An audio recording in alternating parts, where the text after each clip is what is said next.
அதனாலதான் நான் மொத்தமா சொல்றேன். அதெல்லாம் உங்களுக்கு இங்க போட்டி இலவசம், இங்கிட்டு நில்லு. இலவசம் பெற வேண்டிய ஏழ்மை வறுமை நிலையில இல்லாத வாழ்க்கை தரத்தை உயர்த்துவேன் மகன்கிறேன். இது வேணா என் பக்கம் நில்லு. வாக்குக்கு காசு அந்த பக்கம் நில்லு. உனக்கு சேவை செய்ய நான் எது காசு கொடுக்கணும்? நீ தான் காசு கொடுத்துறியே. கல்விக்கு வரி கொடுத்துற, மின் கட்டணத்துக்கு கொடுத்துற, எல்லாத்துக்கும் காசு கொடுத்துற. அதை வச்சு நான் பொதுமையா நல்ல சேவை செய்யறேன். அதுதான் நான் சொல்றேன். வாக்குக்கு பணம் கொடுத்தா முதலாளிகளுக்கான பணம் இருக்கவும் தான் அரசியல் செய்ய முடியுங்கிற நிலை உருவாயிரும். உங்களுக்கு புரியுது? அப்ப பணம் இருக்கும் தான் அரசியல் செய்ய முடியும்னா முதலாளிகளுக்கான அதிகாரம் தான் கட்டமைக்கப்படும். உழைக்கும் அடித்தட்டு மக்கள் 10 விழுக்காட்டு 10 பேர், அப்ப 90 பேருக்கான அதிகாரம் எங்க இருக்கு? உழைக்கும் பாட்டாளி வர்க்கத்திற்கு அடித்தட்டு மக்களுக்கான அதிகாரம் அரசியல் எங்க இருக்கு? நீங்க ஓட்டுக்கு காசு கொடுக்கிற இடத்துலதான் ஊழல் லஞ்சத்திற்கான விதையே ஊண்டப்படுதுங்கிற அறிவு நம்ம என் மக்களுக்கு வரணுமா இல்லையா? அந்த விழிப்புணர்வு வரணுமா இல்லையா? சொல்லுங்க. நான் உங்களுக்கு சேவை செய்ய எதுக்கு உங்களுக்கு காசு கொடுக்கணும்? அப்ப கொடுக்கும்போது நான் உங்களை ஏமாத்துறேன்னு தானே அர்த்தம். நான் எதுக்கு காசு கொடுக்குறேன்? நான் அடிச்ச கொள்ளையில உங்களுக்கு பங்கு கொடுக்குறேன், அடிக்க போற கொள்ளைக்கு அனுமதி கேட்கிறேன். இவ்வளவுதான். நம்ம ஒரு கோட்பாடு இருக்குல்ல ஐயா, நம்ம நோட்டை வாங்கிட்டு ஓட்ட போடுறோம், அவன் அந்த ஓட்டை வாங்கிட்டு நாட்டை விற்கிறான், நம்ம நோட்டை வாங்கிட்டு ஓட்ட விற்கிறோம். இவ்வளவுதான் நடக்குது, தொடர்ந்து நடக்குது. நேற்று வரை உங்களுடைய கொள்கையை ஏற்று உங்களுடைய பயணிச்ச அந்த காளியாமல இன்னைக்கு ஒரு தமிழருடைய தலைமையில நான் போய் இணைஞ்சிருக்கேன் அப்படின்ற ஒரு பேட்டி கொடுத்துருக்காங்க. அதை பத்தி எப்படி பாக்குறீங்க? அது நம்ம தங்கச்சி, நம்ம வளர்த்த பிள்ளை, நம்ம தங்கச்சி நல்லா வரணும்னு தான் நம்ம கொண்டு வந்தோம். என் தங்கச்சி எங்க இருந்தாலும் நல்லா இருக்கும், நல்லா இருக்கணும். அது எங்களுடைய வாழ்த்துக்கள். என்னோட தங்கைக்கு வாழ்த்து. நாம் தமிழர் அப்படின்ற இயக்கத்துலதான் உங்களுடைய அந்த கொள்கையை பிடிச்சுதான் உங்களுடைய கூட நான் பயணிச்சாங்க. இல்ல அதுவே சொல்லுது பாருங்க. இல்ல நீங்க தவறா சொல்றீங்க. என் தங்கச்சியே சொல்லுது பாருங்க பேட்டில. நான் என்னோட சேர்றதுக்கு முன்னாடி 2010லயே அதிமுக மகளிர் பொறுப்புல இருந்தேன்னு சொல்லுது. அப்ப அங்க இருந்துதான் எங்க கிட்ட வந்திருக்கு. உங்களுக்கு புரியுதுன்னு நினைக்கிறேன். எது பிடிக்காம அது திரும்பி போனாங்க? உங்களுடைய அந்த தமிழர் கொள்கை நீங்க எல்லாமே நாட்டுக்கு நல்லதுதான், மக்களுக்கு நல்லதான் நினைக்கிறீங்க, பேசுறீங்க, அதோட தான் பயணிச்சுக்கிட்டு இருந்தாங்க. திடீர்னு அவங்க மனமாற்றம் வந்ததுக்கு என்ன காரணம்? அது நீங்க அவங்க கிட்ட தான் கேட்கணும். என்டிஏ கூட்டணியில சேர்றதுக்காக நாங்க விஜய்க்கு மத்திய அரசு நெருக்கடி கொடுக்குது அப்படிங்கிற ஒரு கருத்து நிலவுது. அது அந்த மாதிரி எதுவும் உங்க கருத்துல? அது அவங்கவுங்க முடிவு எடுக்கணும். எனக்கு கொடுக்காத நெருக்கடியில இந்த அரசுகள் கொடுத்துருக்கும் மற்றவங்களுக்கு நினைக்கிறீங்களா? என் மேல எவ்வளவு வழக்கு இருக்குன்னு நினைக்கிறீங்க? எவ்வளவு வழக்கு இருக்குன்னு சொல்லுங்க. 260 வழக்கு இருக்கு. நான் ஏறாத நீதிமன்ற படிக்கட்டு கிடையாது, நான் போகாத சிறைன்னு ஒன்றும் கிடையாது. ரெண்டாவது, அரசியல் கட்சிகள்ல என் மேலதான், எங்க கட்சி பிள்ளைகள் மேலதான் எண்ணெய் ஏவப்பட்டிருக்கு. திடீர்னு என் சின்னத்தை எடுத்து மிரட்டும், என்னென்னவோ செய்யும். அது நீங்க எடுத்துக்கிற முடிவு தான். ஒரு நேர்மையாளனுக்கு மட்டும்தான் திமிரும் துணிவும் வரும். நாம இருந்தோம்னா எதுக்கும் பயப்பட வேண்டியதில்லை, என்ன வேணாலும் பண்ணு பாப்போம், அவ்வளவுதானே. சிறையில போடுவார், தூக்கில போட முடியாதுல்ல. அதுக்கு பயப்படாம இருக்கணும். மிரட்டுது உருட்டுது அதுக்கெல்லாம் பயந்தா இந்த வேலைக்கு வரக்கூடாது. சார் 5 வருஷம் ஆண்ட கட்சி 24 கட்சி கூட்டணியோட வருது சார், எப்படி பாக்குறீங்க நீங்க? நான் வீரன், தனித்து நிக்க, இந்த பாருங்க, கூட்டத்தோடு நிக்க யாருக்கும் வீரமோ துணிவோ தேவையில்லை. தனிச்சு நிக்கத்தான் வீரமும் துணிவும் தேவைப்படுது. நாங்க வீரர்கள் தனித்து நிக்கிறோம். நாங்க மக்களை முழுமையா நம்புறோம், அவங்க கட்சி தலைவர்களை நம்புறாங்க. நாங்க மக்களை நம்புறோம், மக்களோடு மக்களுக்காக நிக்கிறோம். நேத்து விஜயமே அதான் சொல்றாரு, நாங்க தனிச்சு நிக்கிறோம் விஜய் சொல்லியிருக்காரு. அதை எப்படி பாக்குறீங்க? அவர் தனிச்சு நிக்கிறேன்னு சொல்லலையே, எல்லாரையும் கூப்பிட்டு பார்த்தாரு, ஆட்சியில பங்குதாரம்னு வரல, தனித்து விடப்பட்டாரு, நிக்கிறாரு. ஆமாவா இல்ல? நான் வந்ததுல 2010 கட்சி தொடங்கும் போது இந்திய கட்சிகள் திராவிட கட்சிகளோடு கூட்டில்ல, தேர்தல் உடன்பாடு இல்லைன்னு அறிவிச்சேன். இன்று வரை நிக்கிறேன். நான் யார்கிட்டயாவது பேசினேன்னா, என்னைய கூப்பிட்டாங்க, யாரையாவது போனேன்னா எனக்கு பேசாத பேரம் இருக்கும்னு நினைக்கிறீங்களா? எவ்வளவு கோடிகள் பேசப்பட்டிருக்கும், எவ்வளவு பதவிகள் தரம் சொல்லப்பட்டிருக்கும். நான் போனான்னு பாருங்க. நீங்க வரும்போதே வந்தால் ஆட்சியில பங்குன்ட்டீங்க. முதல்ல கட்சி ஆரம்பிக்கும் போதே சொல்லிட்டீங்க. ரொம்ப நாள் காத்திருந்தீங்க, காங்கிரஸை எதிர்பார்த்திருந்தீங்க, பல கட்சிகளை எதிர்பார்த்திருந்தீங்க, யாரும் வரல. அப்ப நீங்க தனிச்சு நிக்கிறேன், நான் தனிச்சு நிப்பேன். ஏன்? என் தத்துவம் தனித்துவமானது. நான் தனிச்சு நிக்க முடியும். நான் உண்மை நேர்மைங்கிறேன். நீங்க ஊழல் லஞ்சத்தில் இருக்கீங்க. அதை ஒழிக்கணும்னா யாரோட சேர்ந்து ஒழிக்கணும் கேட்டா உங்ககிட்ட பதில் இல்லை. அப்ப அதை எங்களோட சேர்த்து நீங்க ஒப்பிடுறது தப்பு. சமீபகாலமா விஜய் ரொம்ப கடுமையா விமர்சனம் பண்ணிட்டு இருக்காரு. அதுக்கும் ஒரு கடுமையான விமர்சனங்கள் எதிர்கட்சி எடுத்து வருது. சாட்டை துறைமுருகன் எப்படி விஜய் ஏன் இவ்வளவு காரசாரமா விவாதிக்கல? இல்ல, அவங்க கட்சியில இருந்து எங்க கட்சியை, எங்க பிள்ளைகளை பேசுறதெல்லாம் நீங்க பாக்குறீங்களா? கல்லறிதான் திருப்பி நம்ம கல்லறியணும் அப்படின்றதும் கல்லி. நீங்க என்ன ஆயுதம் எடுக்கணுங்கிறத நீ தானே தீர்மானிக்கிற. நீ கண்ணியமா பேசு. நீங்க வாங்கன்னு சொல்லுங்க, நாங்க வாங்கன்னு சொல்றோம். நீ வாடான்னா ஆமா வா என்னடா அப்படின்னு தான் கேட்போம். நீங்க வெட்ட ஒங்கும் போது விழுந்து கும்பிடுற கோழைகள் இல்லையே நாங்க. நீங்க வெட்டணும்னு நினைக்கும் போதே வெட்டி முடிக்கிற வீர பரம்பரை. நீங்க தேவையில்லாம சேட்டை பண்ணக்கூடாது. எவ்வளவு இழிவா எங்க கட்சி பிள்ளைகளை பெண் பிள்ளைகளை எழுதிக்கிட்டு இருந்தீங்கன்னா அப்புறம் என்ன பண்ணுவாங்க? நாங்க கண்ணியமா பேசுறோம், நீங்களும் கண்ணியமா பேசுங்க, அதானே? இங்க பாருங்க, எங்க வீட்டு மல்லிகை மணக்கும், உங்க வீட்டு மல்லிகை நாரும்னா பேசுற கொஞ்சம் சீக்கிரம் போட்டு விடுங்கிறாங்க. அதனால கொஞ்சம் அவ்வளவு அவசரமா சிறுமிகள் பாலியல் வன்கொடுமை, கொலை பண்றது இது மாதிரி இப்ப அடிக்கடி இப்ப நடக்குது. அதை பத்தி உங்களுடைய கருத்து என்ன? நாம் தமிழர் கட்சி ஆட்சிக்கு வந்தால் அந்த சிறுமிகளுக்கு என்ன மாதிரி பாதுகாப்பு? நீங்க பாதுகாப்புலாம் கேட்க, சின்ன குழந்தைகளுக்கு பாதுகாப்பு, பெண்களுக்கு பாதுகாப்பு, ஆண்களுக்கு பாதுகாப்புல ஒட்டுமொத்தமா என் நாட்டு குடிகளுக்கு பாதுகாப்பு, இஸ்லாமியர்களுக்கு தனி பாதுகாப்பு, கிறிஸ்தவருக்கு தனி, இந்துக்கு தனின்னு ஒட்டுமொத்தமா நாட்டையே ஒரு காவலன் போல இருந்து பாதுகாக்கிறதா நாட்டு பாதுகாப்பு தான். அதுல எல்லாத்துக்கும் பாதுகாப்பு தான். என் குழந்தையெல்லாம் நான் ஆட்சியில் இருக்கும்போது நீ தொட்டுட்டு தப்பிக்க முடியாது. உனக்கு புரியுதா? நீ உன்னை மாதிரி உள்ள வச்சு 90 நாள்ல சாட்சி இல்ல, அது இல்லைன்னு வெளியில வந்தெல்லாம் இல்ல. என் குழந்தைய நீ கொன்னின்னு அந்த மாதிரி வன்புணர்வு செஞ்சு அதை புதைக்கிறதுக்கு முன்னாடி உன்னை புதைச்சிட்டு தான் வந்து நான் புதைக்கவே சொல்லுவேன். 4 பேரை போட்டேன்னா நீ உனக்கு என்ன வருமானு பாரு. எங்களுடைய ஆட்சி முறையில வந்து எங்களுடைய கொள்கை வந்து எந்த குற்றத்துக்கும் மரணம் தண்டனையாக இருக்கக்கூடாது. ஆனா இந்த குற்றத்துக்கு மரணத்தை தவிர வேற தண்டனை இல்லைங்கிறதா எங்க நிலைப்பாடு. அதனால இது கடும் சட்டங்கள் மூலமா தான் அதை ஒழுங்கு பண்ணணும். உங்களுக்கு புரியுதா? அது அரபு நாடுகள் போல, அரபு நாடுகள் இது போல குற்றம் நிகழாது. இங்கே நமக்கு வந்து அப்படி இருக்கு. அது என்ன பண்றது சொல்லுங்க? பொள்ளாச்சி பாலியல் வன்புணர்வு கொடுமைக்கு மட்டும் என்ன நடந்தது?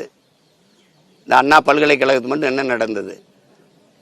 எல்லாம் ஒரு 90 நாள், அது அதிகபட்சம் போனா 6 மாசம் 7 மாசத்துல ஒரு ஆண்டுல வெளியில வந்துட முடியுங்கிறதுனால அது தொடர்ந்து அந்த குற்றங்கள் நிகழுது. நாட்டை வந்து நிறைய ஒரு போதை கலாச்சாரத்துக்குள்ள கொண்டு வந்துட்டு நிறைந்த போதையா இருக்கு. ஒன்று திடப்போதை, திரவப்போதை, கஞ்சா, கொக்கைனு, அபினு அல்லது சாராயம், இதெல்லாம் உங்களுக்கு தெரியுது.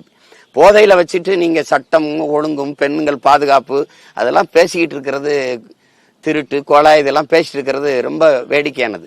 எல்லா குற்றவாளியும் எடுத்து பாருங்க, போதையில இருந்திருப்பான். நீங்க என்ன பாருங்க, ஏன்னா 6 வயசு குழந்தையை வன்புணர்வு செய்து கொள்ற மனநிலைங்கிறது சாதாரண மனித மனநிலை இல்லையே. அது அது எப்படி இருக்குது அது? அப்ப அது அந்த கோர சிந்தனை வந்து ரொம்ப ஆபத்தானது. இதை முற்று வைக்கல அப்படின்னா அது சரியா வராது. இப்ப அஜித்குமார் கொலை வழக்கு வந்து அது திட்டமிட்டு, அதாவது பொய் புகார் கொடுத்து நடந்த அது ஒரு லாக்அப் எடுத்தது. இப்ப ஆகாசு வந்து அந்த இது வந்து போலீஸ் சாதாரணமா நம்ம கிடக்குறோம், ஒரு உயிர் போயிடுச்சு, எவ்வளவு கொடுமையா அடிச்சு சிறுக அந்த உயிர் பிதுங்கி வெளியேறி இருக்குங்கிற அந்த துயரத்தை நம்ம பார்க்கணும். இதெல்லாம் ஒரு பொறுப்பற்ற ஒரு அதிகாரத்தில் இருக்கிற ஒரு காவல்துறை அதிகாரிகள் நாட்டையும் மக்களையும் பாதுகாக்கிற உயர்ந்த பொறுப்பில் இருக்கிறவங்க செய்யும்போது எப்படி இந்த சட்டமும் இந்த காவலும் நம்மளை பாதுகாக்குங்கிற நம்பிக்கை எப்படி வரும்? நீதிமன்றம் சொன்ன பிறகு, விசாரிச்சு சொன்ன பிறகு வருத்தம் தெரிவிச்சா முடிஞ்சு போச்சு. அந்த உயிர் வருமா திருப்பி? இழப்பு தானே.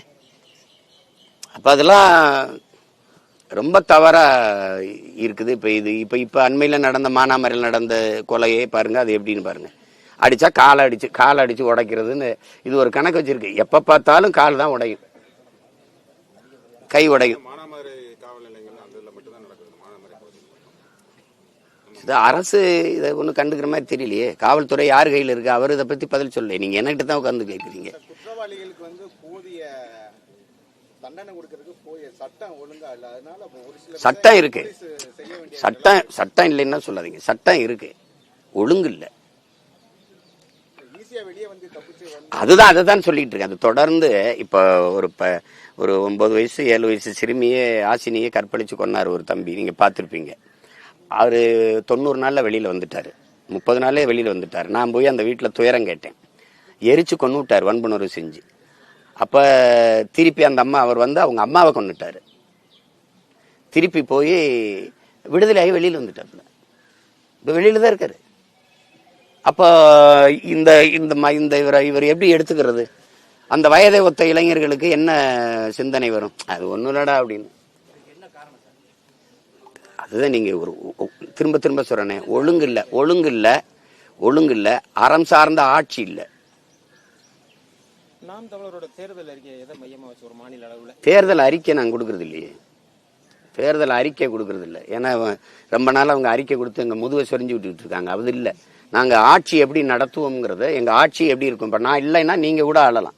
என் பிள்ளை எடுத்து ஆளலாம். ஏன்னா அது வந்து ஒரு பைபிள், பகவத்கீதை, குர்ஆன் மாதிரி, ஒரு திருக்குறள் மாதிரி, அது ஒரு புத்தகம். அது எப்படின்னா ஒரு இது மாதிரி கல்வெட்டு மாதிரி இருக்கும்.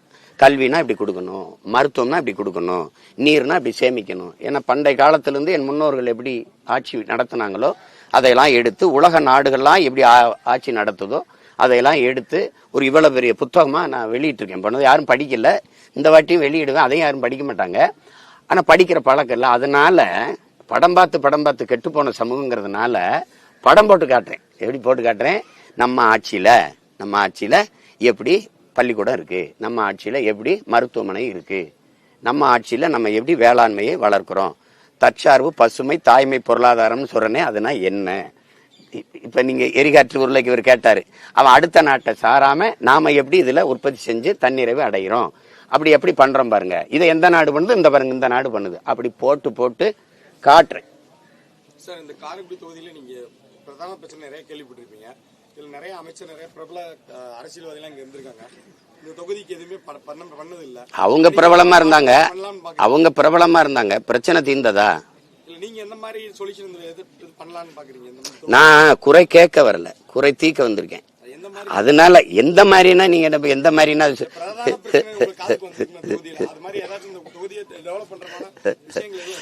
நீங்க இப்படி நிறைய எதிர்கொள்ள வேண்டியது வந்து இந்த ட்ரிப் வந்து பணங்கள் வந்து நிறைய கொடுப்பாங்க. அதை வந்து நீங்க எப்படி சார் இந்த தொகுதியில எதிர்கொள்ள முடியும்? வாக்காளருக்கு பணம் கொடுக்க நான் திரும்ப சொல்றேன். அவங்க நாணயத்தை வச்சு அரசியல் பண்றாங்க, நாங்க நயத்தை வச்சு அரசியல் பண்றோம். அவங்க காசை வச்சு அரசியல் பண்றாங்க, நாங்க ஆக சிறந்த கருத்தை முன் வச்சு அரசியல் பண்றோம். அவங்க பணத்தை முன்னிறுத்துறாங்க, நாங்க பிறந்த பெருமை மிக்க இனத்தை முன்னிறுத்துறோம். இதான் எங்க கோட்பாடு. எப்பவுமே மின்சாரம் இல்லாத இரவுகளில் மக்கள் மெழுகுவர்த்தியை தேடுவார்கள்ங்கிறான். அநீதியும் அக்கிரமும் பெருகிற காலத்தில் மக்கள் நல்லவர்களை தேடுவார்கள்ங்கிறான். உங்களுக்கே தெரியுது, இவர் கேட்கிறாரு நிறைய பிரச்சனை இருக்குன்னு. அப்ப அதை தீக்கிற ஒருத்தனை தேடணும். பிரச்சனையை தந்தவனுக்கே திருப்பி ஓட்டு போடக்கூடாது, பிரச்சனை தீக்கிறவன் சொல்றவனுக்கு போடணும். புரியுதா? அதனால பணம்ங்கிறது கேடுகட்ட பணநாயகம். அதை வீழ்த்தி மாண்புமிக்க ஜனநாயகத்தை மறுபடியும் மலர செய்யணும்னா நாம போராடி வெல்லணும். அது நான் மட்டும் இல்ல, நீங்களும் அதுக்கு போராடணும். பணம் கொடுப்பாங்களே என்ன செய்யன்ட்டு நான் ஆட்டத்திலிருந்து விளைக்கிறட்டா? இல்ல பணம் இருக்கும் தான் அரசியல் செய்ய முடியும்னா எளிய மக்களுக்கான அதிகாரம் 8மாங்கிற கேள்விக்கு பதில் சொல்லுங்க. 8மா? ஒரு நேர்மையாளன் அரசியல் செய்ய முடியுமா? அப்ப பணம் இருந்தால் தான் அரசியல் செய்ய முடியுங்கன்னா மக்களுக்கான சேவை இங்க செத்துரும். மக்களுக்கு தன்னலமற்று சேவை செய்ய வேண்டும்ங்கிற மனம் இருக்கணும், வெல்ல முடியும், அரசியல் செய்ய முடியும்னா தான் அங்க சேவை இருக்கும். அப்ப எது வெல்லணுங்கிறத நீங்க முடிவெடுக்கணும். அப்ப அங்க போய் பணம் கொடுப்பாங்களே என்ன செய்யணும், அதையும் தாண்டி வெல்வதற்கு பேர் தான் புரட்சி. உங்களுக்கு புரியுதா? பணம் என்ன கொடுத்தாலும் என் மக்கள் எங்களுக்கு வாக்கு செலுத்துவாங்க. செலுத்திருக்காங்க. இந்த புரட்சி 2026ல வருமா? வரும். புரட்சிங்கிறது ஒரு நொடியில மக்கள் மனத்துக்குள்ள இருந்து வரணும். மண்ணில் புரட்சி வருவதற்கு முன்பு மக்களின் மனத்திலிருந்து வரணுங்கிறாங்க.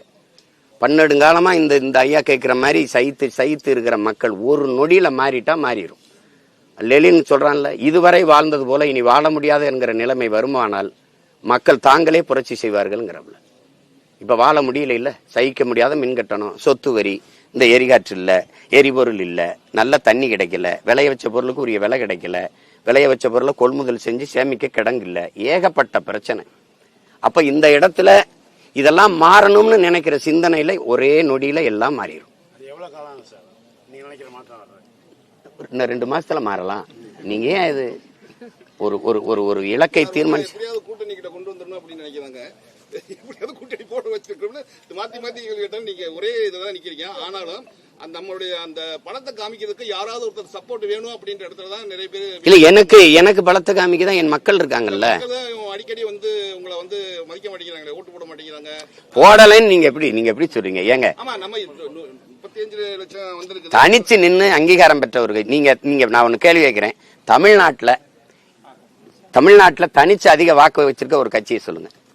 நீங்க சொல்லுங்க. திமுகவுக்கு ஐயா ஸ்டாலின் இது என் கட்சி வாக்குன்னு சொல்லிட முடியுமா? இல்ல எடப்பாடி ஐயா, இல்ல யாராவது ஒரு கட்சி நாங்க சொல்ல முடியும் எங்க கட்சி வாக்குது.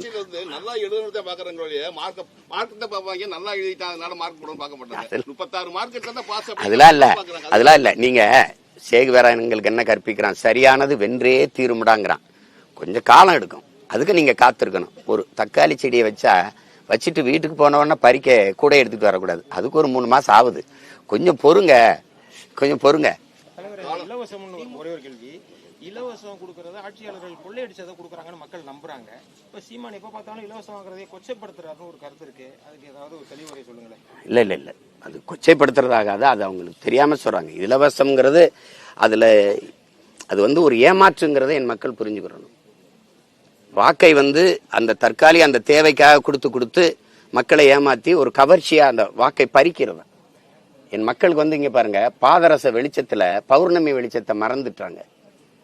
வாசனை திரவியங்களின் வாசத்துல வண்ண மலர்களின் வாசத்தை மறந்துட்டாங்க. உங்களுக்கு புரியுதுன்னு நினைக்கிறேன் நான் சொல்றது. அப்ப அதனால அந்த மயக்கத்திலிருந்து நம்ம சொல்லணும், அது இல்ல இது இப்படி கொடுத்துக்கிட்டே இருப்பான், இந்த பணத்தை எங்கிருந்து எடுக்கிறான். நம்ம கிட்ட தான் அரிசி பருப்பு விலை ஏறிடும், அத்தியாவசிய பொருளின் விலை ஏறிடும். அது தவிர்க்க முடியாத ஆயிரும். அதனால இலவசம்ங்கிறது ஒரு ஏமாற்று, அது வளர்ச்சி இல்ல, ஒரு வீழ்ச்சி.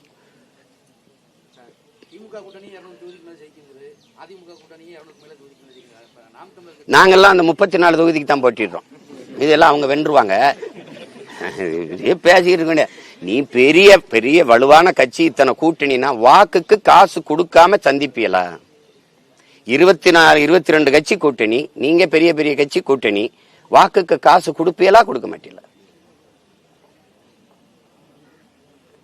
உங்கள் ஆட்சி சிறந்த ஆட்சினா அந்த சிறந்த ஆட்சிக்கு மக்கள் திருப்பி இந்த ஆட்சி தொடரணும்னு அவங்க சொல்லுவாங்களா, சொல்ல மாட்டாங்களா? நீங்க தான் தொடரட்டும் போகட்டும் ஓடட்டும்ன்றீங்கள ஒழிய மக்கள் தொடரட்டும்ங்கிறத சொல்லணும், மக்கள் சொல்லணும். நீங்க தான் சொல்லிட்டு இருக்கீங்க அதுக்கு விளம்பரப்படுத்திக்கிட்டு. அப்ப நல்ல ஆட்சி கொடுத்துட்டா அந்த ஆட்சி தொடரணும்னு மக்களே விரும்புவாங்க.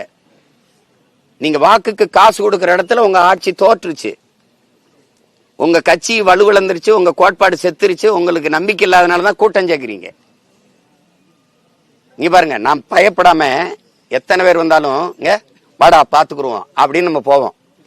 மச்சான் வாடா மச்சான், அவன் என்னை முறைக்கிறான் அப்படின்னு நான் ஒரு ஆளை கூப்பிடுறது, இன்னொரு 4 பேரை கூப்பிடுறது, கோலை தான் 10 பேரை சேர்த்துக்கிட்டு வருவான். விளங்குதுன்னு நினைக்கிறேன்.